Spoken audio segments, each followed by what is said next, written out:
David was having another boring Tuesday at work when his phone buzzed. He was sitting at his desk, staring at the same logo design he'd been tweaking for hours. The coffee had gone cold, and his eyes felt tired from looking at the computer screen. All day. The message was from a number he didn't recognize at first. Then he saw the name Lisa. His heart skipped a beat. Lisa from college. They hadn't talked in almost 3 years. "Hey stranger, guess who's moving back to town?"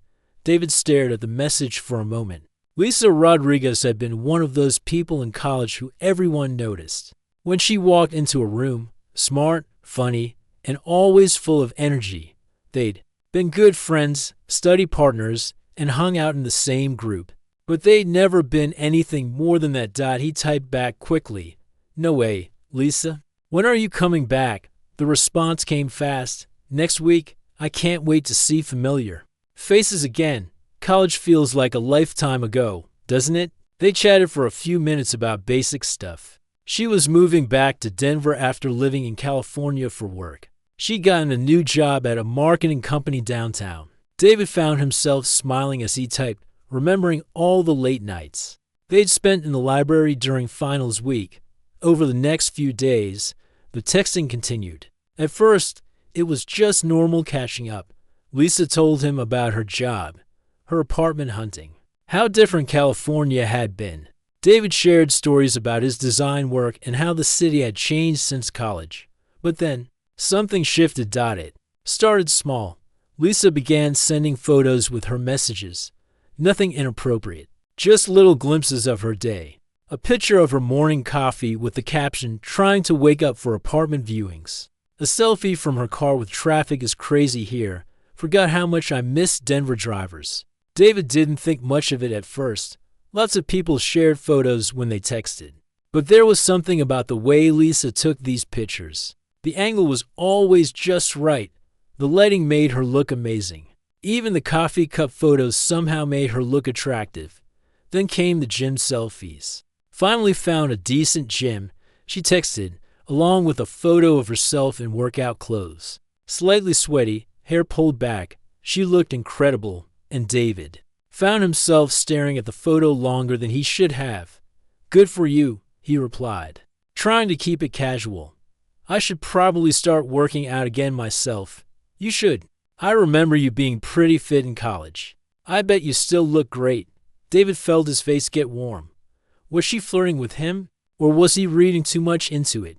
They'd always been friendly, but this felt different somehow. The messages kept coming throughout the week. Lisa would text him during her lunch breaks, sharing photos of her salad or the view from whatever restaurant she was trying.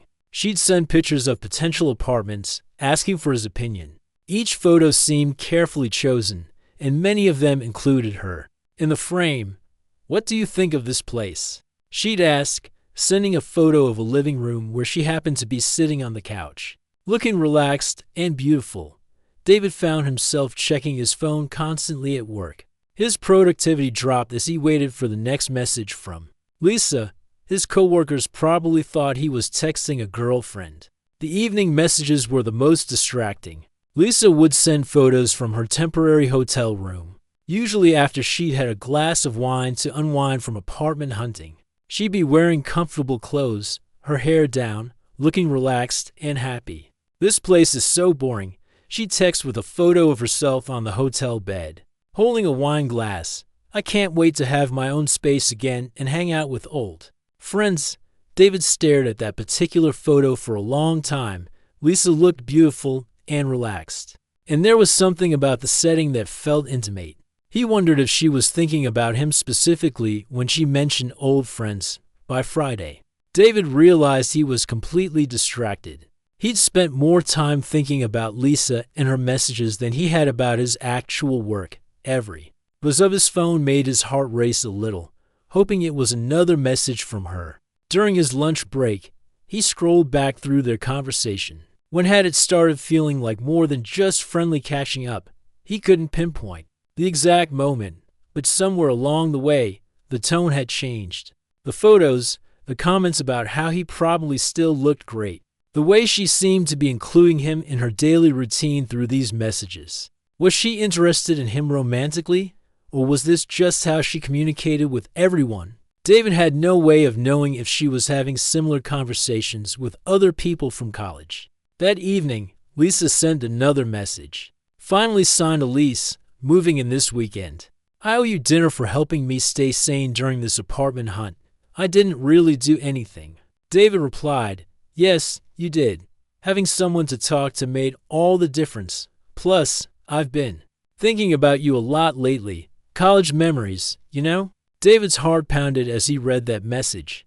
She'd been thinking about him a lot. What did that mean exactly? He found himself lying in bed that night, unable to sleep, thinking about Lisa. Not just the recent photos and messages, but memories from college. Had there always been something between them that they'd never acted on? Had he missed signals? Back then, the next morning brought another message from Lisa. Moving day. Wish me luck. But this time, there was no photo, just text. David found himself disappointed, which worried him a little.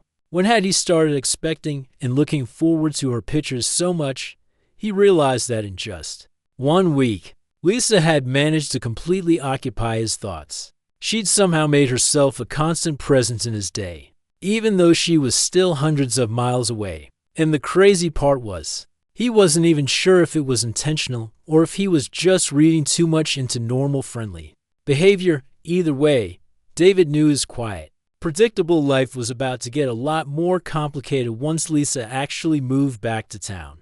2 weeks after Lisa moved back to Denver, she finally suggested they meet up. David had been wondering when this would happen. Their texting had continued every day, and he found himself both excited and nervous about seeing her in person again. Want to grab coffee at the corner cafe on Saturday, you know? That place where we used to study for finals. She texted on Thursday evening. David's hands actually shook a little as he typed back, absolutely. What time works for you? How about 2 p.m.? I'm still getting used to having weekends free again. Saturday couldn't come fast enough. David changed his shirt 3 times before leaving his apartment. He told himself he was being ridiculous, but he couldn't help wanting to look good. He arrived at the corner cafe 15 minutes early and ordered a coffee, choosing a table near the window where they used to sit during college.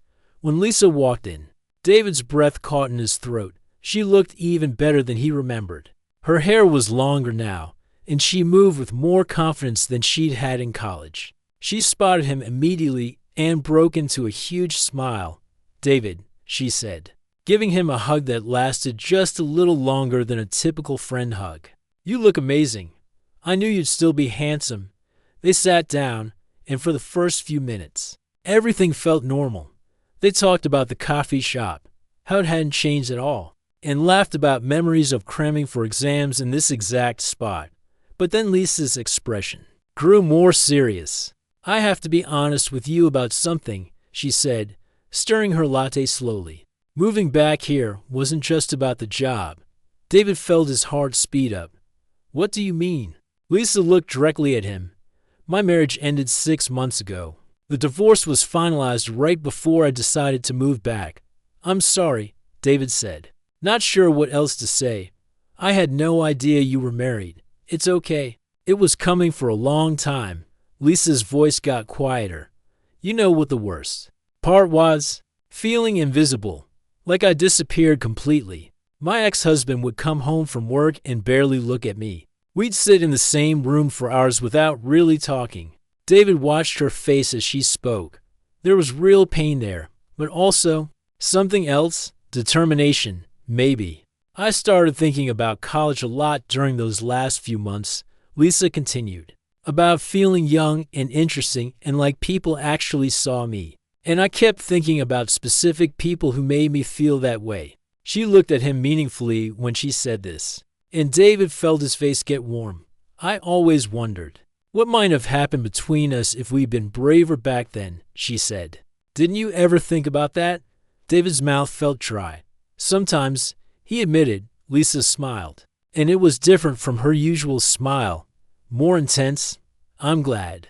It wasn't just me. The conversation shifted after that. Lisa leaned forward more when she talked. She touched his arm when she laughed. She asked him about his dating life. and seemed pleased when he said he hadn't been in a serious relationship for over a year. Good, she said.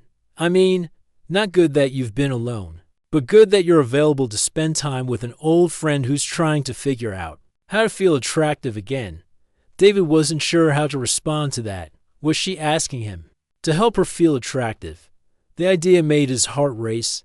They ended up talking for 3 hours. As the afternoon went on, David noticed Lisa doing little things that seemed designed to get his attention. She'd run her fingers through her hair. While talking, she'd lean back in her chair in a way that showed off her figure. When she laughed, she'd touch his hand briefly. But David also noticed something else. Lisa kept checking her phone throughout their conversation, not in a rude way, but he caught her glancing at the screen several times when she thought he wasn't looking. Popular today, he asked jokingly after the 4th or 5th time. Lisa looked a little embarrassed. Sorry, I've been reconnecting with a bunch of people from college lately. It's been nice hearing from everyone. Something about the way she said it made David curious. Anyone else I know? Oh, the usual suspects. Kevin from our economics class, Tom from the basketball team, a few others. It's funny how social media makes it so easy to find people again. David nodded, but he felt a small knot forming in his stomach. Was he one of several people Lisa was reconnecting with? Were other guys getting the same kind of messages and photos he'd been receiving? As if sensing his thoughts, Lisa reached across the table and put her hand over his. But you're different, David. You always were. I'm really glad we're doing this. The touch of her hand made it hard for David to think clearly. Whatever doubts he'd been having melted away when they finally left the cafe. Lisa suggested they walk around downtown for a while. The October weather was perfect, and Denver looked beautiful in the afternoon light. As they walked, Lisa moved closer to him, sometimes bumping his shoulder playfully or grabbing his arm when she wanted to point something out. I forgot how much I love this city, she said as they sat on a bench in the park. And I definitely forgot how good it feels to talk to someone who really listens. She was sitting close enough that David could smell her perfume when she turned to look at him. Their faces were only inches apart. Thank you for today, she said softly. I haven't felt this much like myself in months. David wanted to kiss her. The moment felt perfect for it, but something held him back. Maybe it was the mention of other college friends, or maybe it was just nerves. Instead, he said, I'm really glad you moved back, Lisa. She smiled and leaned her head on his shoulder for a moment. Me too. That evening, after they'd said goodbye, David couldn't stop thinking about the afternoon. Lisa had been flirtatious and affectionate, but she'd also mentioned staying in touch with other people from college. He wondered if he was reading too much into everything, or if there really was something special developing between them. His phone buzzed with a text from Lisa. Had the best time today. You're exactly what I needed right now. David stared at the message for a long time before responding. I had a great time too. But as he fell asleep that night, he couldn't shake the feeling that there were things Lisa wasn't telling him, and he wasn't sure if that excited him or worried him more. David couldn't get their coffee date out of his head for the next week. He and Lisa texted constantly. Their messages felt different now, more personal and flirty. Lisa would send him good morning texts with selfies from her bed, hair messy and looking beautiful. She'd text him during her lunch breaks, asking what he was doing and if he was thinking about her, missing our talk yesterday. She texted on Tuesday, when can I see you again?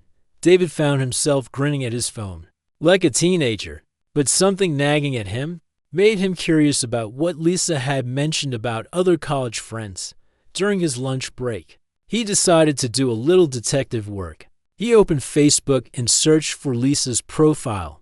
Her recent posts were mostly about moving back to Denver and starting her new job. Normal stuff. But when he looked at the comments, his stomach dropped a little. Kevin Martinez had commented on almost every post. Looking great, Lisa, and so glad you're back.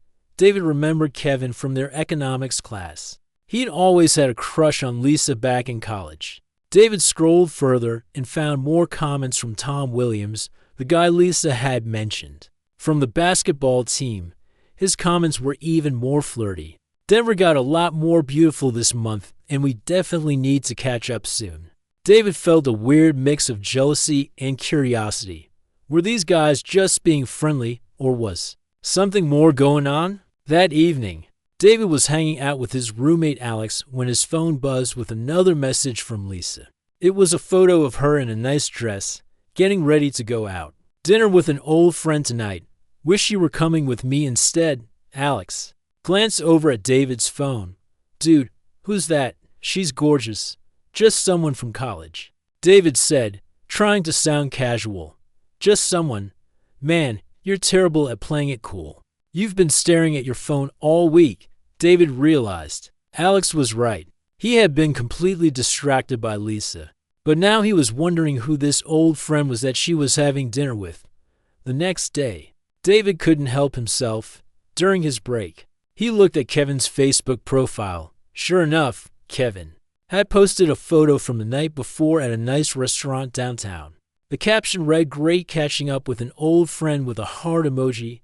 David's chest tightened. Was Lisa having the same kind of reconnection with Kevin that she was having with him? He felt stupid for being jealous, but he couldn't help it. When Lisa texted him that afternoon, David decided to be direct about it. How was dinner last night? He asked. Really nice. It's so fun reconnecting with people from school. Kevin hasn't changed a bit. David stared at the message. So it had been Kevin. He wanted to ask more questions, but he didn't want to seem possessive or weird. That's cool. I saw his Facebook post about it. Oh, you're Facebook stalking me now? Lisa replied with a laughing emoji. That's actually kind of sweet. David didn't know how to respond to that. Was it sweet or was it creepy? Over the next few days, David found himself paying more attention to social media than he ever had before. He noticed that Lisa was indeed very active in commenting on posts from their old college group. She liked photos from Tom, Kevin, and a few other guys David recognized. But what really bothered him was seeing that Kevin and Tom were commenting on her stuff too. And their comments were definitely flirty. On Friday evening, Lisa suggested they meet up again. Want to go to that new bar downtown tomorrow night? I could use a drink and some good company. David agreed immediately, excited to see her again. But when Saturday came, he felt nervous in a way he hadn't expected. All week, he'd been building up this idea that he and Lisa had something special. But now he was wondering if he was just one of several guys she was exploring things with. They met at the bar at 8 p.m. Lisa looked amazing in jeans and a black top that showed just enough to make David's heart race. She hugged him when she arrived. And again, it lasted just a little longer than a friend hug. I've been looking forward to this all week, she said as they found a table. They ordered drinks and started talking. Lisa was her usual charming self, asking about his work, telling funny stories about her new job, making him laugh. But David noticed she was still checking her phone regularly. After their second drink, David's curiosity got the better of him. So, you mentioned you've been reconnecting with a lot of people from college, he said, trying to sound casual. Anyone else I should be jealous of? Lisa laughed. But there was something in her eyes that looked a little defensive. Jealous, David? We're just friends catching up, are we? David asked, surprising himself with his directness. Because it feels like more than that to me. Lisa looked at him for a long moment. What do you want it to be? The question hung in the air between them. David realized this was his chance to be honest about how he felt. I like you. Lisa, I mean, really like you? I have since college, if I'm being completely honest. In these past few weeks, I don't know. It feels like maybe you feel the same way. Lisa reached across the table and took his hand. I do feel something for you, David. You're sweet and funny, and you make me feel good about myself again. David felt relief wash over him. But then Lisa continued, but I also need to be honest with you. I'm still figuring out who I am after my divorce. I'm not ready for anything serious or exclusive right now. David's heart sank a little. What does that mean exactly? It means I care about you, but I'm also spending time with other people. I'm exploring different connections, seeing what feels right. I hope you can understand that. David wanted to say he understood, but honestly, he didn't. The idea of Lisa going on dates with Kevin and Tom while also flirting with him made his stomach turn. So I'm competing with other guys for your attention, he asked. It's not a competition, David. It's just, I need options right now. I need to feel wanted and attractive again after feeling invisible for so long. Lisa squeezed his hand, but what we have is real. The way I feel when I'm with you is real. Can't that be enough for now? David looked into her eyes and saw genuine emotion there. But he also saw something else, a kind of hunger for attention and validation. That made him uncomfortable. He realized that Lisa wasn't just reconnecting with old friends. She was collecting them, and he was just one piece of a larger puzzle she was putting together to rebuild her confidence and sense of self-worth. The question was he okay with being part of that puzzle? After their conversation at the bar, David spent the weekend thinking about what Lisa had said.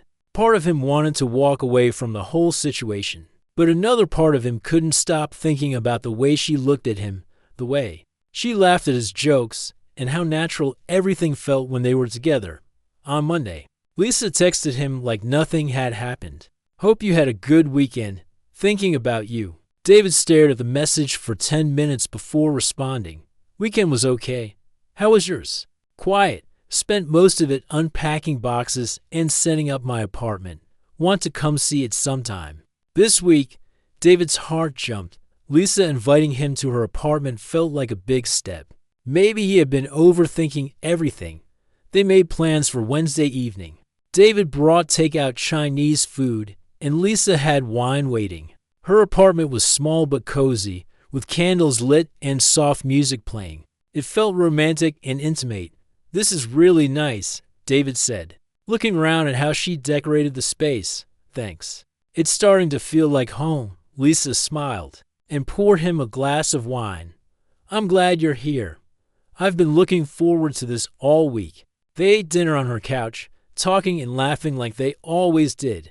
Lisa had changed into comfortable clothes, soft pants, and a sweater that made her look relaxed and beautiful. As the evening went on, she moved closer to him on the couch.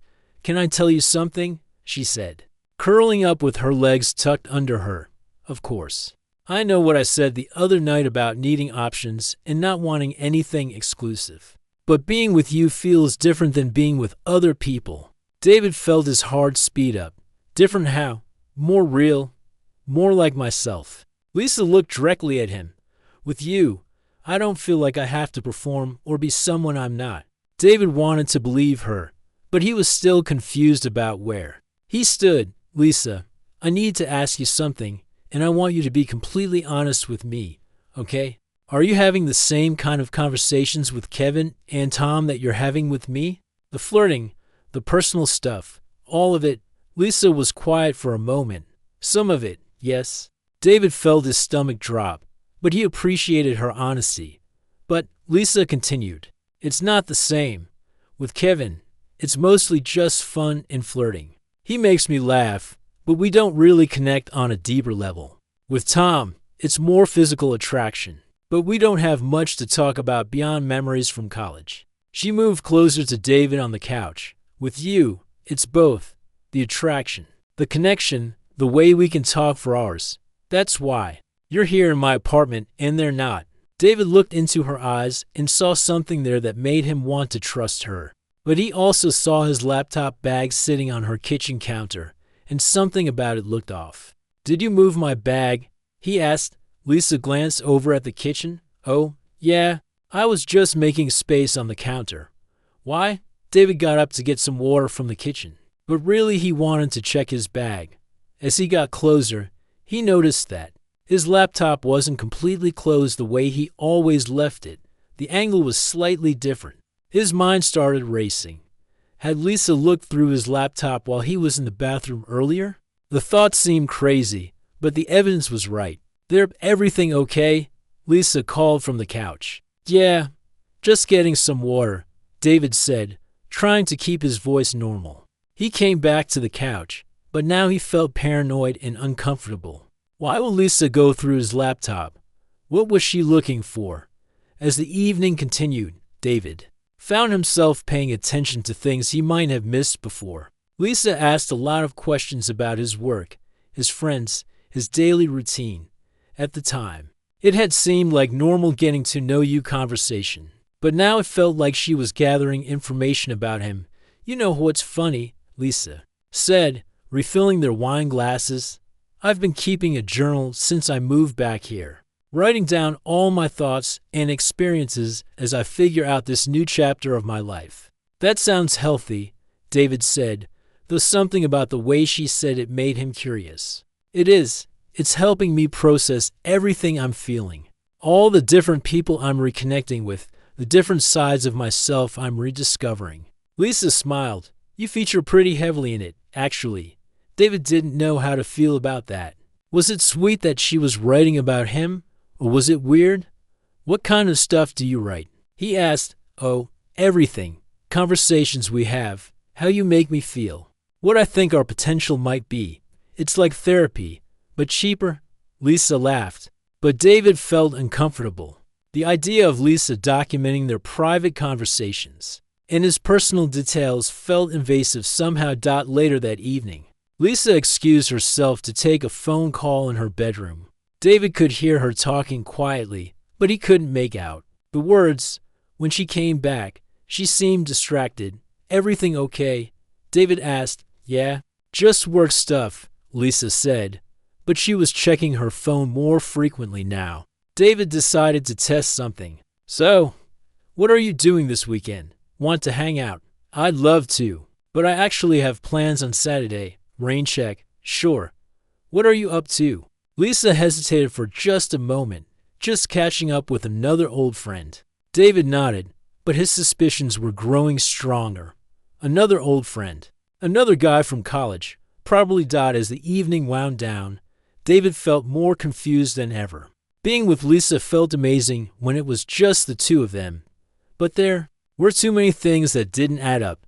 The laptop situation, the journal, the mysterious phone call, the weekend plans she was being vague about. When David got home that night, he opened his laptop and checked his browser history. His suspicions were confirmed. Someone had been looking through his social media profiles, his email, and even his work portfolio. Lisa had definitely gone through his laptop while he was at her apartment. David sat staring at the screen for a long time, trying to make sense of what was happening. Why would Lisa invade his privacy like that? What was she looking for? And what exactly was she writing in that journal of hers? For the first time since Lisa had come back into his life, David wondered if he really knew her at all. The woman he was falling for might be someone completely different than who she appeared to be, and that scared him more than he wanted to admit. David couldn't sleep that night. Every time he closed his eyes, he kept thinking about Lisa going through his laptop. He felt violated and confused. Why would someone he was starting to trust do something like that? The next morning, he decided he needed to know the truth. Instead of waiting for Lisa to text him first like he usually did, David sent her a message. Can we talk today? Something's been bothering me. Lisa replied quickly. Of course. Want to meet for lunch? They met at a quiet restaurant downtown. Lisa looked beautiful as always, but David noticed she seemed nervous. She kept fidgeting with her necklace and checking her phone. So what's on your mind? She asked after they ordered. David took a deep breath. I know you went through my laptop yesterday. Lisa's face went pale. For a moment, she looked like she might deny it. Then her shoulders slumped. How did you know? Browser history. And you didn't close it the same way I always do. David leaned forward. Lisa, why would you do that? What were you looking for? Lisa was quiet for a long time, staring at her hands. When she finally looked up, there were tears in her eyes. I'm writing a book, she said quietly. A book about modern dating, about how people reconnect in the digital age, about what it's like to start over after a divorce. Lisa's voice got smaller. I've been using my experiences with you and the other guys as research. David felt like someone had punched him in the stomach. Research? It started as just a journal, like I told you. But then I realized I had this amazing story developing. Multiple storylines. Actually, different men, different types of connections, different outcomes. David stared at her. So everything between us, it's all been for a book. No. Lisa said quickly. That's not how it started. When I first texted you, I really was just excited to reconnect. But as things developed, I started documenting everything because it was so interesting psychologically. You've been documenting our private conversations. Lisa nodded, looking ashamed. And the others too. Kevin, Tom, everyone. The different ways men respond to attention after being apart for years. How social media changes the way we connect. What divorced women do to feel desirable again. David felt sick. So I'm just a character in your story? You're more than that, Lisa said. Reaching for his hand, he pulled it away. Am I? Because it sounds like you've been manipulating all of us. For material. The feelings are real, David. What I feel for you is real. But yes, I've also been studying it, analyzing it, writing about it. David couldn't believe what he was hearing. And going through my laptop? How does that fit into your research? Lisa looked embarrassed. I wanted to understand you better. See how you present yourself online versus how you are in person. Look at your work, your friendships, get a fuller picture of who you are. That's a complete violation of my privacy. Lisa, I know. I'm sorry. I got carried away with the project. David sat back in his chair, trying to process everything. So this whole time, while I was developing real feelings for you, you were treating me like a lab rat. It's not like that. It's exactly like that. David's voice was getting louder, and people at nearby tables were starting to look. He lowered it again. You manipulated me. You made me think we had something special, while you were having the same conversations with other guys and writing it all down, like we're characters in some experiment. Lisa was crying now. David, please listen to me. Yes, I started documenting things for the book, but somewhere along the way, it became real for me. You became real for me. How am I supposed to believe anything you say now? Because I'm telling you the truth. When I'm with you, I forget about the book. I forget about the research. You make me feel like the person I was before my marriage fell apart. David wanted to believe her, but everything felt tainted now. Every sweet moment, every intimate conversation, every time she made him feel special. It had all been potential material for her book. What about Kevin and Tom? Are they real feelings too, or just research? Lisa wiped her eyes.